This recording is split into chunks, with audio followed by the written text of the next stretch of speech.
Patient માત્ર ને માત્ર મોઢામાં ચાંદા માટેની ફરિયાદ અને જીભમાં સોજામાંની ફરિયાદ લઈને આવ્યું હતું। મેં એમને પ્રિસ્ક્રિપ્શન લખેલું છે પેશન્ટ પાસે ને ECG પણ પેશન્ટ પાસે છે અને ECG ની મેં કોપી તમને પ્રોવાઈડ કરેલી છે। દ્વારકાના ભાણવડમાં ડોક્ટરની બેદરકારીના ગંભીર આરોપ અત્યારે જોવા મળી રહ્યા છે। બે BAMS ડોક્ટરો સામે પરિવારજનોએ ગંભીર આરોપ લગાવ્યા છે।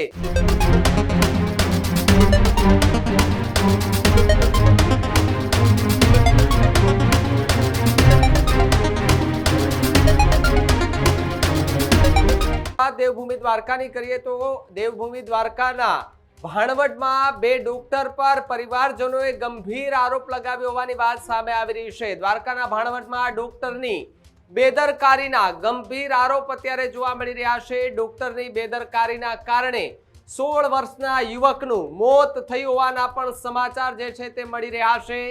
બે BAMS ડોક્ટરો સામે પરિવારજનોએ ગંભીર આરોપ લગાવ્યા છે।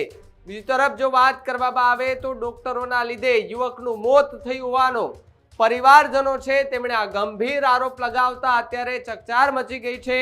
ડોક્ટર રાહુલ ચુડાસમા અને ડોક્ટર નિશિત મોદી સામે ગંભીર આરોપ લગાડવામાં આવી રહ્યા છે। ઝાડા ઉલટીની સારવાર કરાવવા ગયેલ યુવકનું અચાનક મોત થતા પરિવારજનોએ આક્રોશ વ્યક્ત કર્યો છે। યુવકને બાટલા ચડાવી ઇન્જેક્શન આપવામાં આવ્યું હોવાની વાત એ પરિવારજનો દ્વારા કરવામાં આવી રહી છે। ઇન્જેક્શન આપ્યાના થોડી જ કલાકોમાં યુવકને રિએક્શન આવ્યું।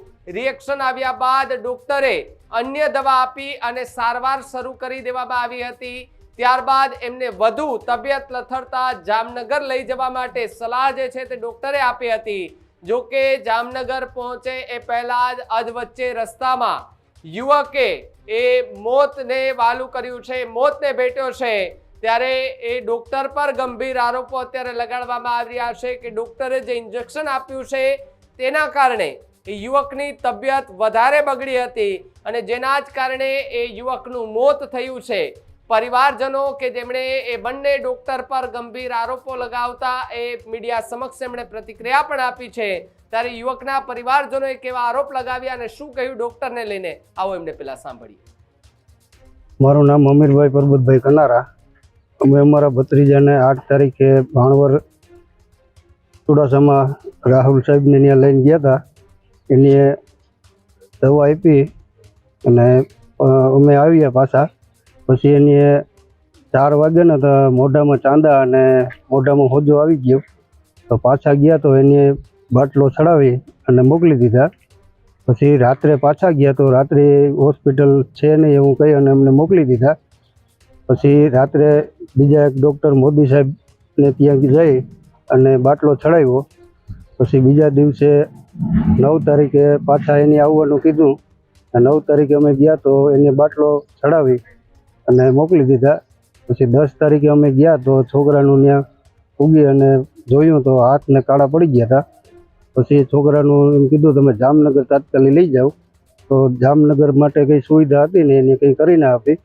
પછી ત્યાંથી અમે નીકળ્યા તો ભાણવડ બહાર નીકળ્યા તો છોકરાની ડેથ થઈ ગઈ। બંને હોસ્પિટલમાં તમે ગયા ત્યાં કોઈ લેબોરેટરીના રિપોર્ટ કે એવું કહ્યું હતું બંનેમાંથી કઈ ડોક્ટર? ના, ક્યાંય કંઈ લેબોરેટરીનો એક જગ્યાએ લોહીનો રિપોર્ટ કર્યો હતો। કઈ હોસ્પિટલમાં કર્યું હતું? એ આપણે ચુડાસમા રાહુલ ચુડાસમાની। પછી એના રિપોર્ટ ને એવું તમને આપ્યું હતું? ના, એવું કંઈ આપ્યું નથી। પહેલાં જે દવા આપી હતી એ અમારી પાસેથી પાછી લઈ લીધી।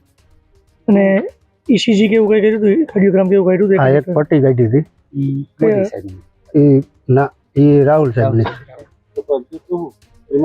છે। 2 વખત ઝાડા અને 1 વખત ઉલટી થઈ હતી।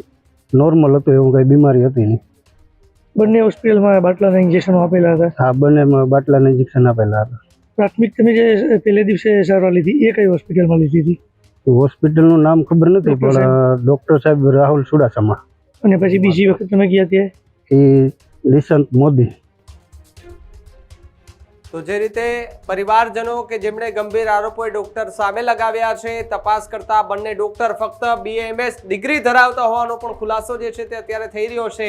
એલોપેથી દવાઓ, ઇન્જેક્શન અને ECG જેવી પ્રેક્ટિસ કરતા હોવાનો પણ એ ડોક્ટરનો ખુલાસો અત્યારે થઈ રહ્યો છે। દ્વારકાના ભાણવડમાં ડોક્ટરની બેદરકારીના કારણે 16 વર્ષના યુવકનું મોત થતા ગંભીર આરોપો ડોક્ટર સામે લાગ્યા છે। ત્યારે આખી ઘટનાને લઈ પરિવારજનોએ જે ડોક્ટર સામે ગંભીર આરોપો લગાવ્યા છે તે બંને ડોક્ટરોએ શું પ્રતિક્રિયા સામે આપી આવો એ પણ સાંભળીએ. લગભગ 8 તારીખે રાત્રે એટલે 9 તારીખે વહેલી સવારે 12:30-1 વાગ્યા આસપાસ પેશન્ટ ઇમરજન્સી લેતા હોતા નથી પણ પેશન્ટ આવ્યું હતું અને હું હાજર હતો એટલે મેં જોઈ આપ્યું. પેશન્ટને મોઢામાં ચાંદા અને જીભનું સોજો આ બે ફરિયાદ હતી. 2 દિવસ પહેલા એ લોકો ચુડાસમા સાહેબ પાસે ગયા હતા ઝાડા ઉલટી ને તાવ માટે. ત્યાં ચુડાસમા સાહેબે જરૂર મુજબની દવાઓ, ECG અને લોહીની તપાસ કરેલી હતી. જરૂર મુજબ જે ટ્રીટમેન્ટ કરવી પડે એ કરી આપી હતી. પેશન્ટ માત્ર ને માત્ર મોઢામાં ચાંદા માટેની ફરિયાદ અને જીભમાં સોજામાંની ફરિયાદ લઈને આવ્યું હતું.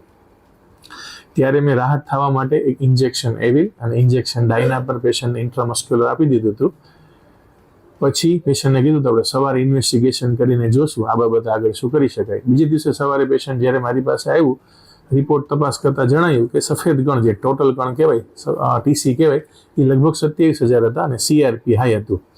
એના માટે જે એન્ટીબાયોટિક આવે સેફ્ટ્રીએક્ઝોન સાલ્બેક્ટમ ઇન્જેક્ટેબલ પાઇન્ટમાં નાખી અને સ્લોલી આપ્યું હતું. પેશન્ટને સિમ્ટમિકલી રિલીફ હતું. પેશન્ટને ઘરે મોકલું. પછી મને એવું લાગે તો કાલે બતાવી જાજો. 10 તારીખે સવારે લગભગ 10:58 થી 11ની વચ્ચે પેશન્ટ મારી પાસે આવ્યું હતું. પેશન્ટને તપાસતા જાણ્યું કે પેશન્ટનું સેચ્યુરેશન ડાઉન હતું. હાથ પગમાં જાંબલી કલર એટલે સાઇનોસિસ દેખાતું હતું. પેશન્ટને તાત્કાલિક જામનગર જવા માટેનું કહેવામાં આવ્યું હતું. એમ્બ્યુલન્સનો નંબર આપ્યો હતો. એમ્બ્યુલન્સ ડ્રાઈવરને ફોન પણ કરી આપ્યો હતો. પણ પેશન્ટ કોઈક સગાની રાહ જોતા હતા. કોઈક સાહેબ કહેતા હતા કે કોઈક સાહેબ આવે છે એની રાહ જોતા હતા. અમને સમજાવ્યું હતું પેશન્ટને કે ભાઈ બાળકને હલાવવું નહીં, કે જ્યારે તમારે સાઇનોસિસ હોય ત્યારે હાલવું હૃદય માટે જોખમકારક બની શકે છે, એટેક આવવાની સંભાવના રહે. પેશન્ટને વ્હીલચેરમાં અહીંયાથી બહાર સુધી શિફ્ટ કર્યું. એ લોકો લગભગ 30 મિનિટ રાહ જોઈ અને પછી જે ગાડી આવી એમાં ના પાડવા છતાં હાલીને ગાડીમાં બેઠા અને પછી અહીંથી નીકળ્યા હતા. પછી ખાલી એવા સમાચાર મળ્યા હતા કે બાળક મૃત્યુ પામ્યું છે. આગળનું કંઈ મને ખ્યાલ નથી. એમને છે ને પાઇન્ટ ચડાવ્યો હતો, બાટલો ચડાવ્યો હતો અને ઇન્જેક્ટેબલ ને બધું આપ્યું હતું. એટલે 100 રૂપિયા કન્સલ્ટેશનના, પાઇન્ટના અને બધું થઈને લગભગ 550 રૂપિયા જેવું ખર્ચ. પહેલા દિવસે રાતનું કયો છો કે તમે સવારનું કયો છો? ના, રાત્રે જયારે આવ્યા હતા ને ત્યારે કહું છું એવિલ ને ડાયના પર આપ્યા હતા. એટલે 100 રૂપિયા વિઝિટ ને 2 ઇન્જેક્શન ના 50-50 200 રૂપિયા લીધા હતા. ના, રિસીપ્ટ નથી બનાવી. રૂલ્સ મુજબ તમે જે કંઈ પેમેન્ટ લ્યો રિસીપ્ટ બનતું હોય તમે ટેક્સ પે કરતા હો એવું રેકોર્ડ ઉપર છે તમારી પાસે કશું? ના, અત્યારે નથી મારી પાસે. કેવું હોય છે કે નંબર ઓફ પેશન્ટ જોઈને પછી રાત જે એકાઉન્ટન્ટ હોય ને બનાવી નાખતો હોય રિસીપ્ટ. એ કેમ આઈડિયા તમે કોની પાસે કેટલા લીધા? એની પછી મુજબ નથી આપતો છે. એટલે ઓન પેપર તો એવું ન તમને કોઈ આપી શકું કાંઈ નથી. એક ભૂલ છે તમારી. હા, રિસીપ્ટ નથી આપી એ ભૂલ છે. મેડિકલ સ્ટોર બાજુમાં છે તમારું જ છે? હા, અમારો જ છે. ફાર્માસિસ્ટ કોણ છે? ફાર્માસિસ્ટ સમીર મકવાણા, સમીરભાઈ કરીને, સમીર સૈજા. ત્યાં કોઈ બેઠું નથી. ફાર્માસિસ્ટ હમણાં બહાર ગયા છે, એ આવશે થોડીક વારમાં. ત્યારે હતા ફાર્માસિસ્ટ આજે દવાઓ આપી જ્યારે? હા, ત્યારે હતા. સીસીટીવી કેમેરાનું રેકોર્ડિંગ છે યા હતા? હા, છે લગભગ. અત્યારે ફાર્માસિસ્ટ નથી, કોઈ બીજા ભાઈ બેઠા છે એના એમ્પ્લોય, એ દવાઓ આપે છે. આપી શકે વિધાઉટ ફાર્માસી બેઠું ના હોય એના કોઈ રૂલ્સ છે? ના, ન આપી શકાય. પણ કેવું હું જાણું છું કે મેડિકલનો સ્ટોર જ ના ખોલી શકો તમે. ફાર્માસિસ્ટ નથી તો તમારે બંધ જ રાખો. પણ કેવું વિડીયો ઉપર કેપ્ચર કર્યું છે. ઘણી બધી દવાઓ આપી છે. એ ડોક્ટર સાહેબે કીધું હું આપી દઉં છું. એવું છે, 12 સાયન્સ પાસ કરેલો છે અને અત્યારે એ કરે છે એક્સટર્નલ ફાર્મસી. 12 સાયન્સ હોય કે કોલેજ હોય એનાથી મતલબ એની પાસે ડિગ્રી તો નથી ને ફાર્મસી. એટલે એવું છે, એક્સટર્નલમાં એ B.Pharm કરી રહ્યો છે. એટલે જ્યારે ફાર્મસિસ્ટ હાજર ના હોય એટલે કેવું હોય કે નાના સેન્ટરોમાં વ્યવસ્થા સાચવવા માટે આવી રીતે જે ભણતા ઘટનાઓ બને તો જવાબદાર પણ કેવું છે મેડિસિન નથી લઈને આપણને બતાવીને જ આપણે પેશન્ટ આપતા હોય. 3-4 લોકો એવા હતા કે એમને મારી મેડિસિન લઈ ગયા, મેં એ પણ કેપ્ચર કર્યું છે. તમારું પ્રિસ્ક્રિપ્શન કોઈનું નતું, ઓલી દવા આપો, ઓલી દવા આપો, તો એ ઇલીગલ થયું કે નથી? તમારે કેટલો સ્ટાફ છે સાહેબ? એમાંથી કોઈ વ્યક્તિ એક્સપાયર થાય તો જવાબદારી કોના? 3 વ્યક્તિ લઈને ગયા છે. મેં કેપ્ચર કર્યું છે વિડીયોમાં બધું. જે મેડિકલમાં પ્રિસ્ક્રિપ્શન વગર દવાઓ જતી ને OTC મેડિસિન કહેવાય, કારણ કે પેરાસિટામોલ છે એ બધી મેડિસિનો જે છે ને પ્રિસ્ક્રિપ્શનની જરૂર ન પડતી એવી દવાઓ જ મોટે ભાગે આપણે આપતા હોઈએ છીએ. સિવાયની દવાઓ ન આપતા હોય આપણે. હું માનું છું કે એકલી દવાઓ આપી શકે ફાર્માસિસ્ટ વગર? ના, OTC ના છે ને અમુક ક્રાઇટેરિયા હોય કે અમુક દવાઓ તમે OTC માં આપી શકો. ફાર્મસી વગરની વાત ચાલે. ફાર્મસી વગર ભાઈને કેમ ખબર પડી કે કઈ વસ્તુ લઈ શકું દવા? એટલે પોતે છે ને અત્યારે સ્ટડી કરે છે એક્સટર્નલ B.Pharm. સ્ટડી કરે છે ને ડિગ્રી, તો ડિગ્રીનો મતલબ જ છે હું સ્ટડી કરતો હું પણ ચાલુ કરતો દવાખાનું અને મેડિકલ સ્ટોર. એ લીગલી છે?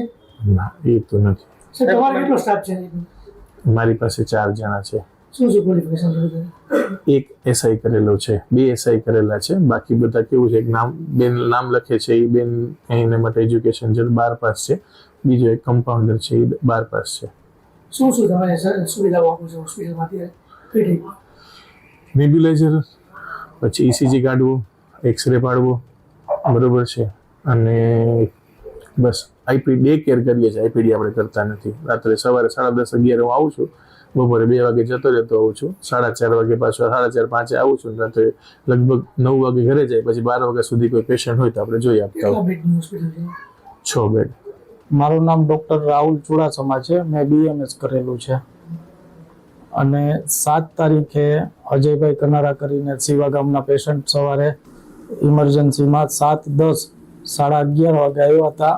એમને abdominal pain with severe vomiting હતું અને સ્લાઇટ ચેસ્ટ પેઇન હતું.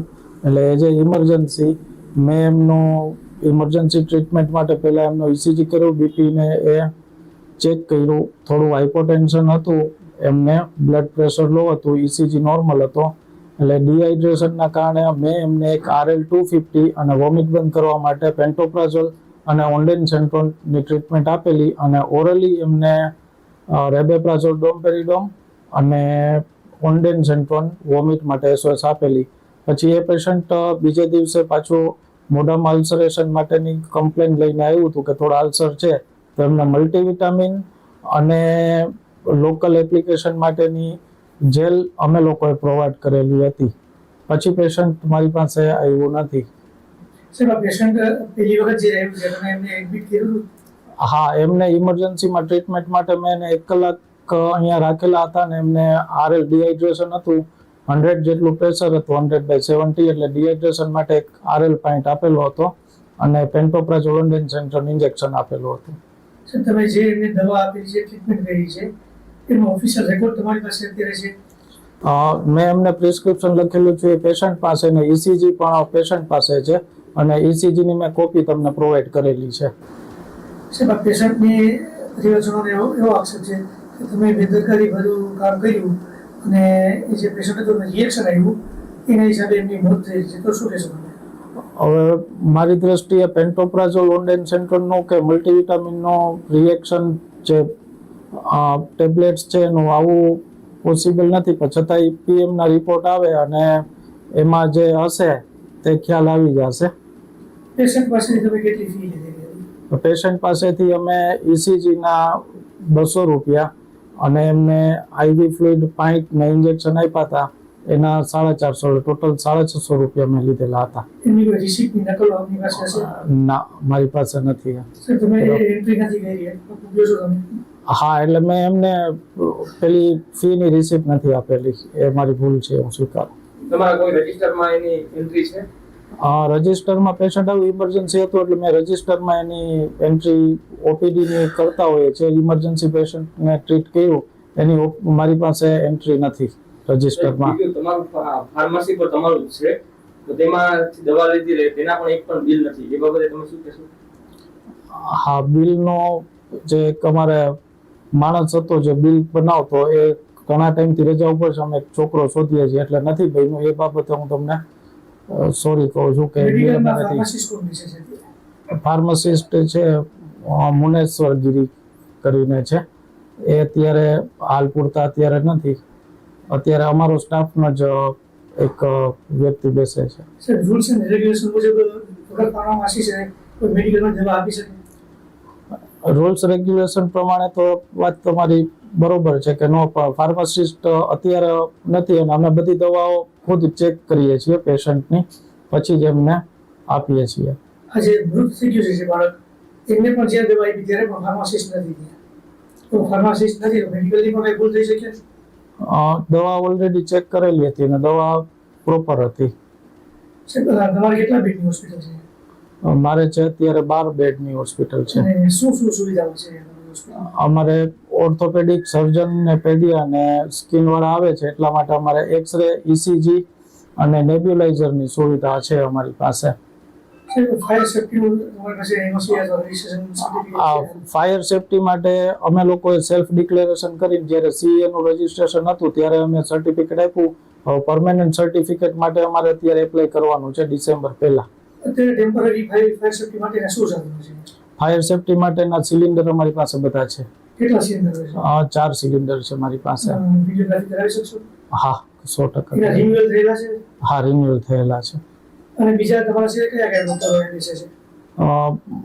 અહીંયા અમારે ત્યાં ઓર્થોપેડિક સર્જન વિઝિટમાં આવે છે, જનરલ સર્જન વિઝિટમાં આવે છે, અને હાલ સ્કિન વાળા અને પેડિયાટ્રિશિયન વિઝિટમાં નથી આવતા. એ છેલ્લા 6 મહિનાથી એ નથી આવતા, નહીંતર એ લોકો આવતા. સાહેબ તમે જે બહાર બોર્ડ વાળેલું છે એમાં 2 ડોક્ટરોના નામ લખેલા છે, બંનેની ડિગ્રીઓના નામ શું છે? એક મારા વાઇફ છે ડૉક્ટર સાનુ ચુડાસમા અને એક હું રાહુલ ચુડાસમા. મારા વાઇફ છેલ્લા 15 વર્ષથી પ્રેક્ટિસ નથી કરતા, બરોબર, એમનું ખાલી નામ છે, પણ એ કોઈ દિવસ અહીંયા 15 વર્ષથી પ્રેક્ટિસમાં બેઠા નથી. મેડિકલ કાઉન્સિલ ગુજરાતમાં તમારું રજિસ્ટ્રેશન હા છે. સર્ટિફિકેટની કોપી આપી શકશો? હા, આપી દેશે. તો સાહેબ અત્યારે મેડિકલ ચલાવે છે તો એમાં શીખ એ રીતે ડિગ્રી છે નહીં, અને એક નાબાલિગ બાળક પણ છે. એ નાબાલિગ બાળક છે અમારા ખાલી ફ્રેન્ડ છે, એમનો બાબો છે ને, એ ખાલી શીખવા માટે અહીંયા આવે છે. તમારા અહીંયા સ્ટાફમાં કોણ કોણ છે હોસ્પિટલમાં? સ્ટાફમાં અમારે 2 છોકરીઓ અને 2 છોકરાઓ છે. નર્સિંગનું કામ ને બધું બીજું કોણ કરતું હશે? હા, આ છોકરીઓ કરે છે, જીએનએમ વાળી છે. ક્વોલિફિકેશન છે? જીએનએમ વાળી છે અને 12th પાસ છે અને એક 10th પાસ છે. Healthy life is very important, पर टेस्टी लाइफ भी तो जरूरी है ना बॉस. समोसा चाट से है प्यार, पर एसिडिटी से कैसे रहोगे दूर यार. Wait, we have a 3-step solution.